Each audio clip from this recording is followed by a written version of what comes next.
Hello. Now, I wonder, do you know where the North Pole is?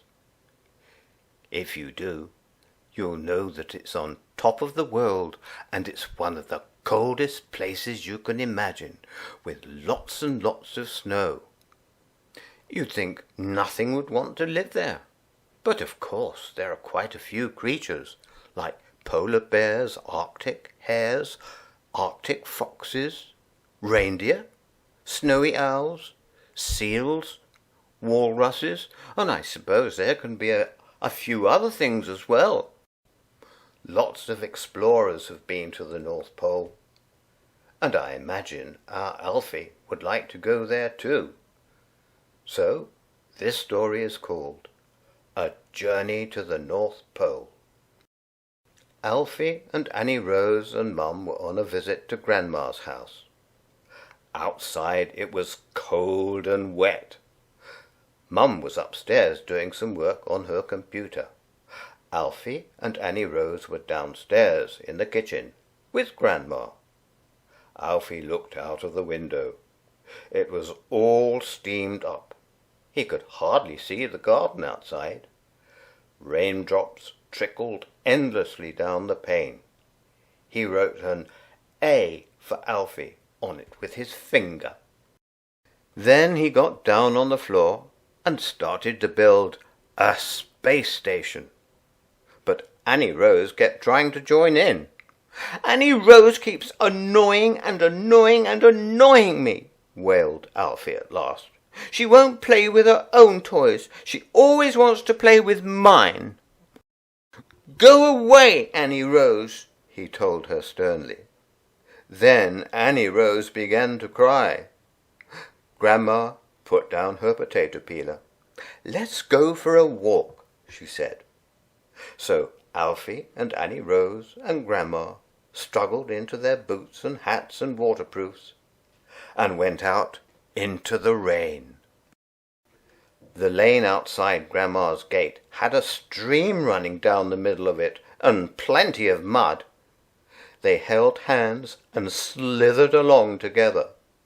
It was fun at first, sloshing about, but soon Annie Rose's boots were full of water. Then she sat down in a puddle and got wet all over. Alfie's feet were rather damp too. They turned back towards home. "What shall we do now, I wonder?" said Grandma when they were all dry again. "It's not lunchtime yet. I think we had better go on an indoor expedition." Alfie wanted to know what an expedition was, and Grandma told him it was a long journey into unexplored territory. "We'll need supplies," she said. She packed their little backpacks with some crisps and bits of apple and 4 biscuits, and they set out. They went all through the house, pretending that each room they visited was a different country. They went through jungles where tigers prowled. They swam in billowing oceans and crawled through dense undergrowth, and made boats to cross fast-flowing rivers. They climbed up steep mountain paths besides rushing waterfalls, hanging on to the rocky sides in case they fell in, and when they reached the top, they pitched a tent and ate their supplies. At last they came to the steep little wooden stairs which led up to Grandma's attic. This was the highest point in the world. "This is the North Pole, all right," said Grandma, shivering. It certainly was cold. They could hear the rain beating down on the roof, but there were so many interesting things there that Alfie and Annie Rose quite forgot they were at the North Pole. They spent a long time exploring in old suitcases and cardboard cartons, full of things which had been dumped and forgotten. Annie Rose found some picture postcards, and a box with ribbons and bits of jewellery in it, and a handbag and a big hat. Alfie found a broken Anglepoise lamp, and a set of dominoes, and a kite. "Time to go back to base camp," said Grandma. "Let's take our treasure with us before we freeze to death." Grandma helped them take it all down to the kitchen. It was excellent treasure. It lasted Alfie and Annie Rose for the rest of the day until tea time, when the sun came out.